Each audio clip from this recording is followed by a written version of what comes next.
The title of today's sermon is My Will versus Thy Will. When life presses in so hard that you can't breathe, the decisions you make in those moments, when it's my will or thy will shape everything you do.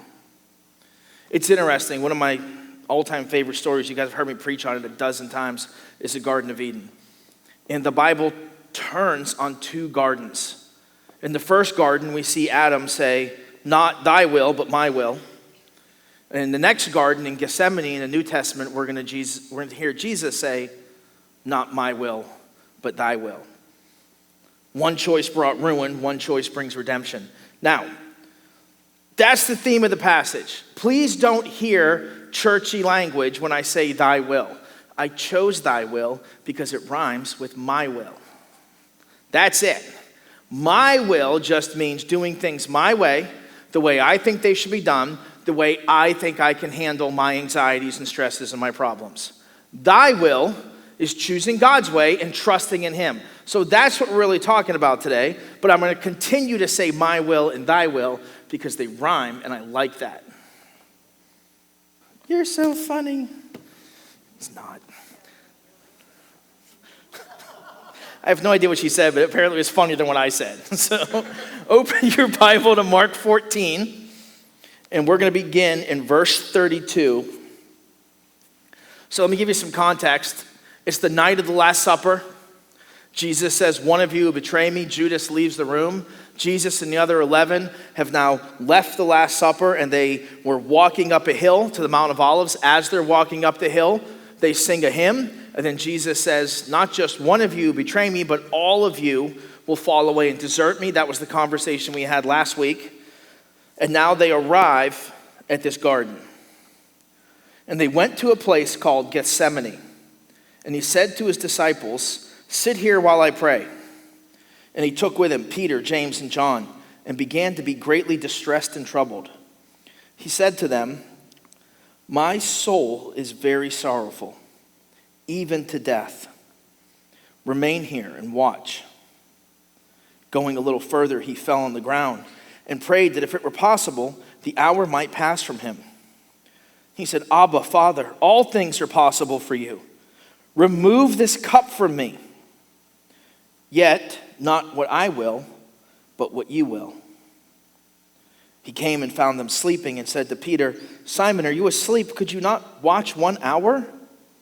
Watch and pray that you may not enter into temptation. The spirit indeed is willing, but the flesh is weak." And again he went away and prayed, saying the same words.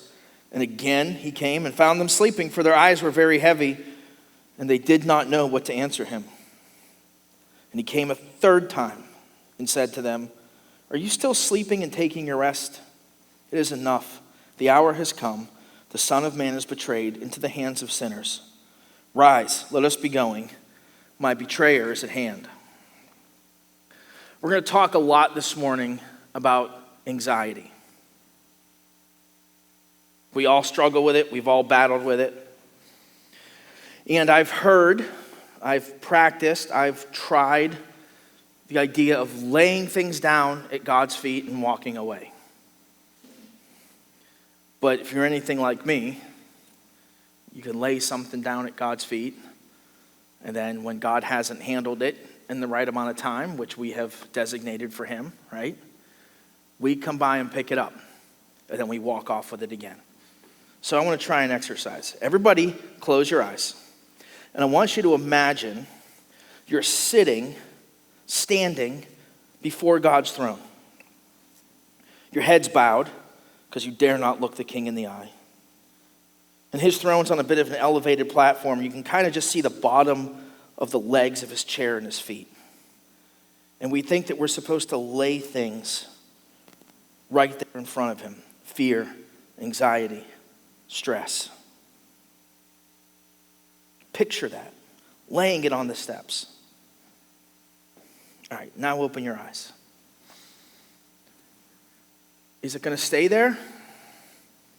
It's really hard to leave things there because we feel like, well, God, you don't care as much about this as I do, so we come back by and we pick it up. I'm going to come back to that image in just a few minutes. Let's look a little deeper at these verses. They went to a place called Gethsemane. Now, this is geographically a strategic location. One, he often goes there to pray, apparently, because Judas knows where to find him. But two, it's up on the Mount of Olives, and they say from Gethsemane you can look down and see Jerusalem. So on one hand, he's looking at Jerusalem. He can see the temple. He knows what's coming if he stays there. And behind him on the other side of the mountain is wilderness. So he strategically placed himself where he can say, Lord, I know what you want me to do, but if you've got a plan B, I can be out of here in a heartbeat and they'll never find me. That's where they're sitting. He says to the disciples, sit here while I pray. And he took with him Peter, James, and John, his closest friends, the ones that get it, the ones that know him, the ones that really have heard his heart and walked closely with him. He said, will you guys come with me?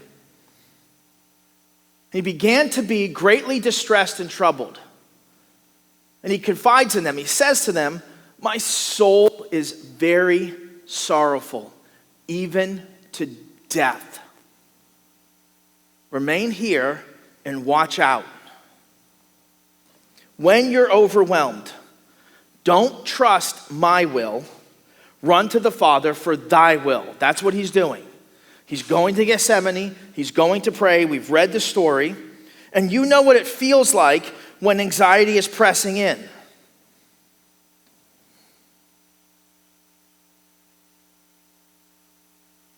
I think we often feel like if I'm stressed out, I'm failing. But feeling anxious isn't failure. The danger isn't the feeling, it's what you do with that feeling. We're usually tempted to avoid it, to numb it, to medicate it, to lash out at people who are close to you.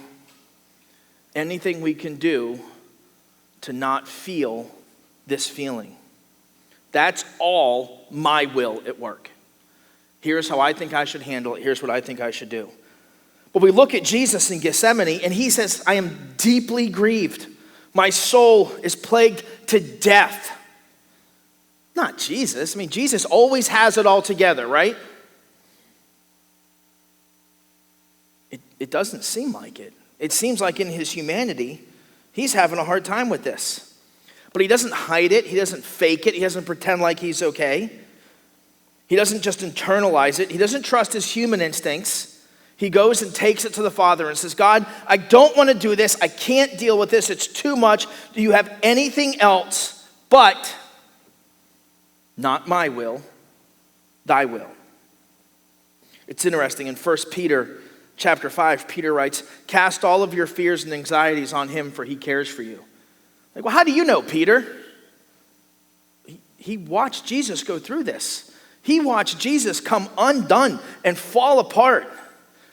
And he watched Jesus cast all his cares on the Father. It's interesting, in the first garden, Adam had like every advantage. Everything's beautiful. Everything's provided. Everything's going to be easy for you. Just don't eat from that tree. Don't tell me not to eat from any tree.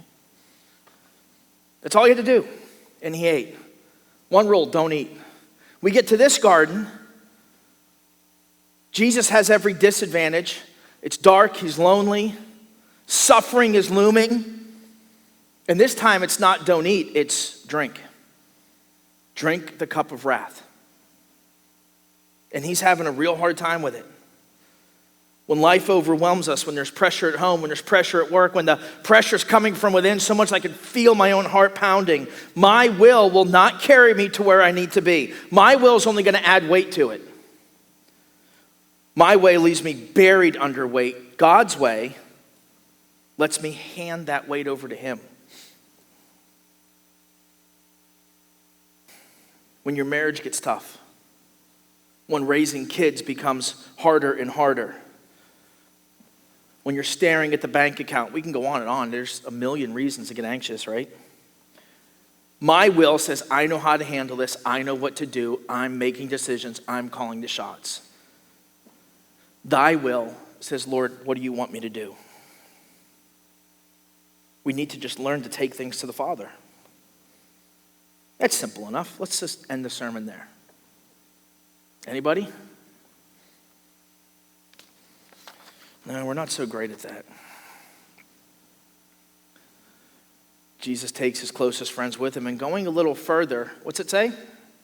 He what? What's the verb? Fell. He fell on the ground. He doesn't kneel down. He doesn't take a posture of prayer. Falls. He is a wreck. He is falling apart. He's coming undone. They haven't seen any of this from him. Yeah, they saw him cry when Lazarus died and he had to talk to Mary and Martha. Yeah, a couple days ago at the temple, he was flipping tables. He was pretty angry about some stuff. But to see Jesus just falling apart, to see him wrecked, I think we read the Bible so fast. He is not handling this well. He falls on the ground and he prays, if it were possible, the hour might pass from him. Now, the skeptics will say, how do they know what he prayed if they fall asleep? Now, that might be a good question, unless you read the passage a little closer. All we hear is, Abba, Father, all things are possible. Remove this cup from me, yet not what I will, but you will. He's obviously gone enough time that they have time to fall asleep. So we only kind of catch the first thing he prays, which makes sense. That's the part they heard. That's the part they report. He says, if it were possible, the hour might pass from him. Like, I don't want to do this. I don't want to go through it. Not Jesus. We tend to think that he just doopy, time to get crucified. Here we go. That's not the case. Lord, all things are possible. Remove this cup, yet not what I will, what you will. When obedience costs you, choose thy will. Obedience always feels harder than disobedience. I don't have to think back to when I was a kid. I can think back to an hour ago. Disobedience is easy. Obedience is hard. And when obedience feels hard, my will wants to take shortcuts. My will wants to find a way around the pain. How do I do this with the least amount of pain possible?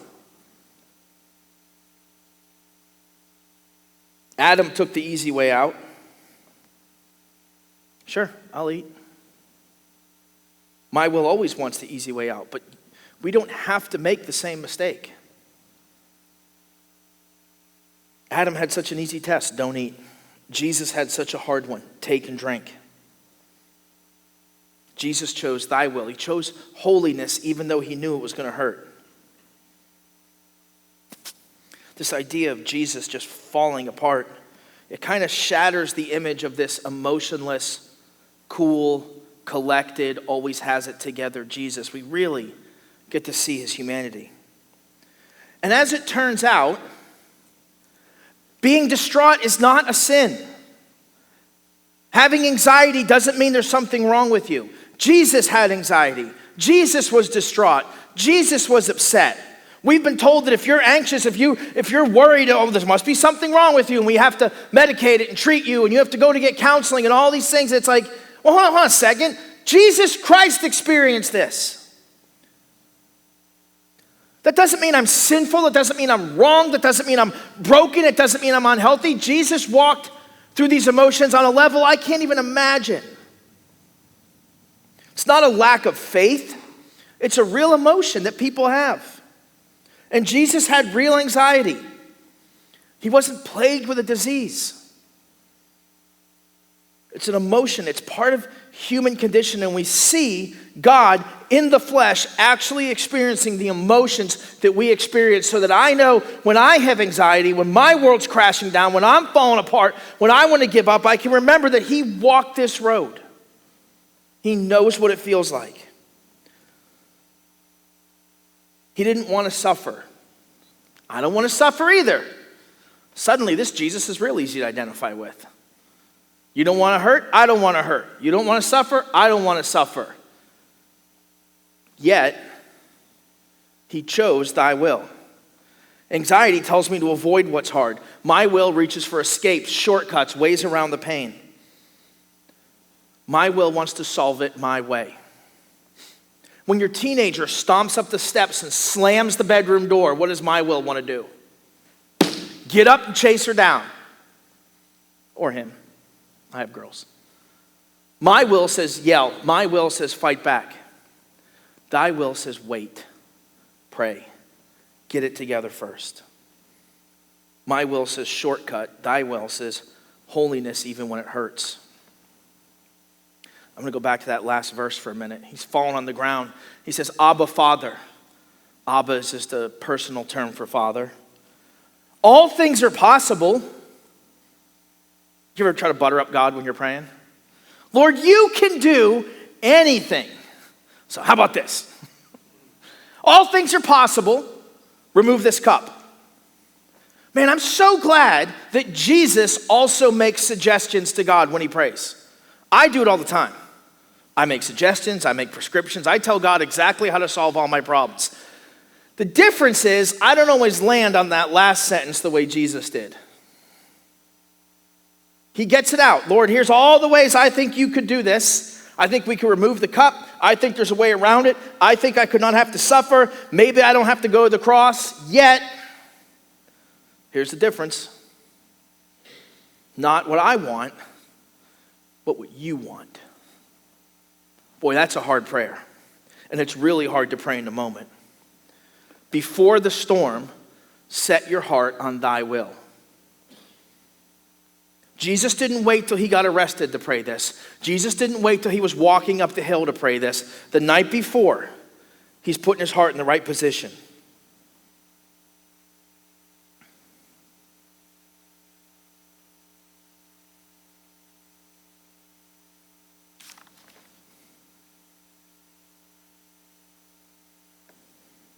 Adam waited until the moment of temptation, and then he caved. Jesus, the night before, sets himself apart. He says, I know what's coming.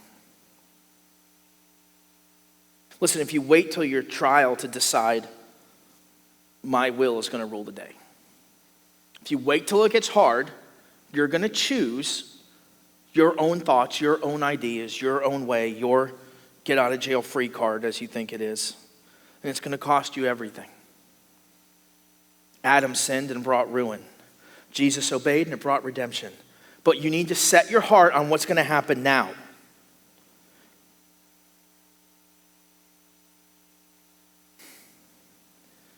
Lord, I don't want to go to work tomorrow because I'm going to deal with him. Everybody's got a him. Jordan's got a him. You need to set your heart now that when the trial comes, when you get to school tomorrow, when you get to work, when you have to deal with that, Lord, I choose now I'm going to respond this way. I'm going to choose your will now. Because if I wait till tomorrow, when anxiety's up, when the pressure's up, I'm going to choose my way. If you only reach for God when you're sinking, you shouldn't be surprised when you go under. I did not mean to say that harshly. Let me try again.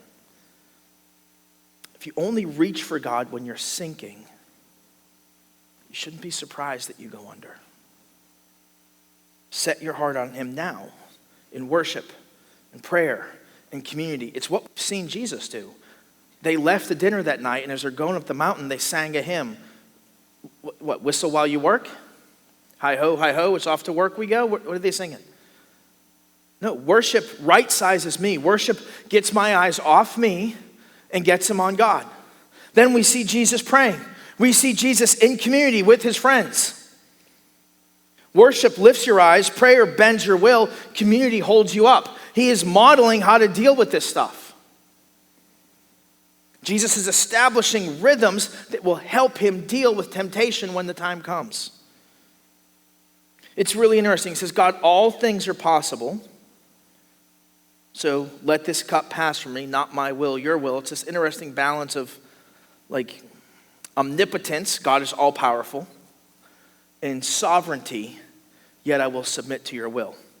God, you could just make this better. You could just snap your fingers and take this pain away. You could take this trial away. It'll be so easy. Why can't you do it my way?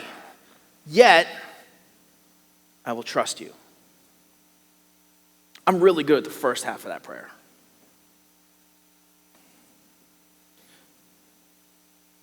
If you wait until the storm hits, my will win. He continues.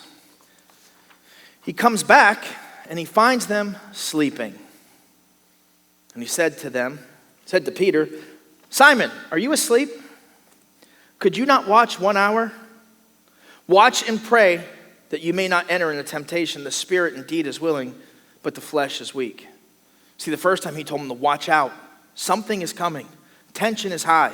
And now he says to Peter, why don't you watch and pray that you may not enter into temptation? See, they just had a conversation on the way up the mountain where Jesus said, not just one of you will betray me, but all of you will fall away. And Peter said, oh, not me, Lord. Even if I have to die with you, I won't leave you. And he said, Peter, before the rooster crows, you're going to deny me 3 times.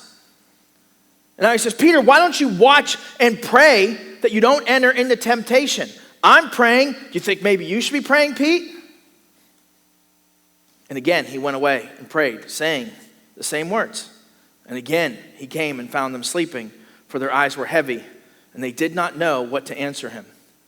And he came a 3rd time and said to them, are you still sleeping and taking your rest? Where do you suppose the inflection was in that sentence? Hey guys, hey buddy, hey you guys sleeping?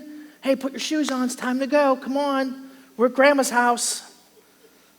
I kind of read it as, are you still sleeping? I bet Jesus was nicer than me. But I bet he wanted to yell at him. You're still sleeping and taking your rest? For crying out loud, I'm up here falling apart. It's enough. The hour has come. The Son of Man is betrayed into the hands of sinners. When all sources of strength run out, lean on thy will. My will wants comfort, ease, escape, rest, and sleep. And thy will says you have to stand.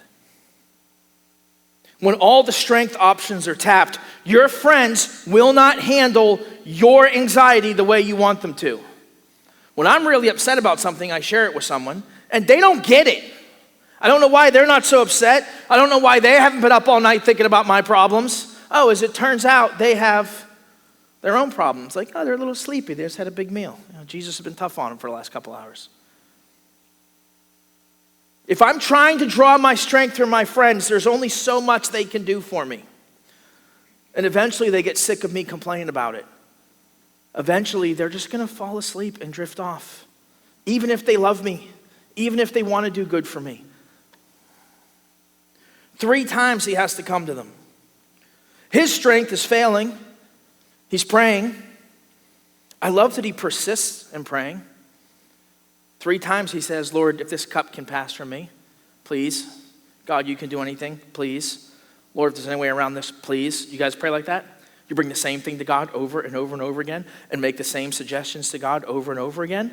Hey, I'm allowed to do that? I can nag God? But strength isn't found in willpower. It's found in surrender. Eventually, our strength runs out and we realize that we're not fighting with life. We're not fighting with our spouse. We're not even fighting with ourselves. We're fighting with God. Lord, please let this cup pass from me, but not my will, your will. I wonder what the other half of that conversation sounded like. We have God the Son speaking to God the Father. We hear the words of God the Son. We have to assume the words of God the Father. But let's speculate for a minute. Based on God's character, based on what we know about him, I can hear the Father saying, I know you're hurting. And I know you're scared. And I know this is tough. And I know you don't want to. And I know this is the hardest thing you've ever gone through, but I love you. And I see things on the other side that you don't see.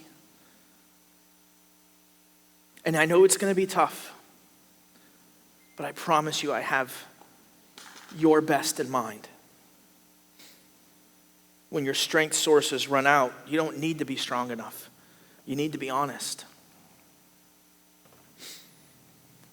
7 years ago, my wife and I planned a church in Birmingham, Alabama. Thought I was going to stay in Alabama the rest of my life, and within just a few months, the church kind of fizzled out. That was really hard to watch that happen. It got exponentially worse when some corrupt leadership at the district office decided to make up a bunch of stories about me and say that the reason the church failed was because, I had spent all the money and I wasn't listening to leadership and I wouldn't submit, and they actually took away my credentials for about 6 months, and I had to go through this whole process of proving that, these things aren't true, and I everything's right where it's supposed to be. And so for 6 months, I'm driving a limousine, and let me tell you how mad I was at God. Driving late at night by myself in a car, shouting at God till my voice is hoarse. And I knew these guys were lying. I knew I could prove they were lying. And every time I start to write an email to prove that I'm innocent, God will remind me of that story of David and Saul in the cave. If you don't know that story, go find it. It's in 2 Samuel, where Saul's out trying to kill David, and Saul goes into a cave, and David's hiding in the back of the cave, and he pulls out a knife, and he's ready to kill him. And God tells David not to do it. And every time I wanted to defend myself, every time I wanted to speak out, every time I wanted to take this guy down, there's God telling me, don't do it. Not yet. I know what's best for you. You have to trust me. I rarely get things right in the stories I tell you guys. I got it right that time. 1 out of 100, I get it right. I shut my mouth and I waited and I waited. And God brought all that to a close. And the house sold at the right time, and we came back to PA at the right time. And now I feel like God has given me the greatest job I ever had. And I feel like I'm where God wants me to be. But let me tell you, I didn't want to suffer. I wanted to pull the ripcord. I wanted to get out. For once in my life, I chose thy will. Maybe not once. I couldn't see the end, but God could. And he had to keep saying, I know it hurts. I know I'm asking you to wait. I know it's hard, but I see things that you don't have. See, because Jesus ends this with saying, rise, let us be going. See, my betrayer is at hand. He doesn't run. When fear overwhelms, let go and trust in thy will. Jesus was waiting. Yeah, he went to Gethsemane. He could have run. But he also put himself in a position where Judas could find him. And he waited. If you trust my will, you're going to run from God. You're going to run from responsibility. You're going to run from pain. Jesus gets that. He was tempted to do that. Left to myself, I usually run from God. And yet Jesus walked straight into obedience. Adam sinned, ran, hid. Jesus walked straight into suffering. Our greatest redemptions often come through suffering. If you have to think back to the hardest thing you've been through, the most difficult thing that God walked you through, where the whole time you were saying, I don't want to do this. I want out. Lord, you can do all things, so end it. Get me out of this. Pull the plug. The hardest things that God has brought you through is when he taught you the most valuable lessons. Listen, if I could go back to 2017, there's no way I would have answered that phone when that guy from Alabama called to talk about a church in Birmingham. No way. And yet, at the same time, I wouldn't trade what I learned through those years. It was the best thing for my marriage. It was just the two of us against the whole world. God taught me things about myself and about himself that I never could have learned if I didn't go through that suffering. Nobody wants to go through suffering, but everyone's grateful for having gone through it, because when we get to the other side, now we see the thing that God could see that we didn't see, that we had to trust him for. The whole time he's saying, trust me. I know it's hard. I know it hurts. I know I'm asking you to do something that's difficult, but I have good things for you. Adam ran and hid. into ruin. Jesus obeyed and brought redemption. We talked about laying things at the feet of God. Do me a favor. Bow your head, close your eyes. Go back to that image you had. You can see some steps. You can see his feet. And just in your mind's eye, I want you to just raise your head just a little. Just enough to see his hands reaching out. And this time I want you to take your anxieties. I want you to take your fears. I want you to take that thing that you're struggling with, that you keep picking back up, and this time I want you to put it in his hands. I want you to watch as one hand cups over the other one. And he says, this is mine now. You're not picking that back up. You're not getting that back. You can tug at his fingers, but he's not going to budge. And I want you to settle in your soul that you've placed that in God's hands, and he has it.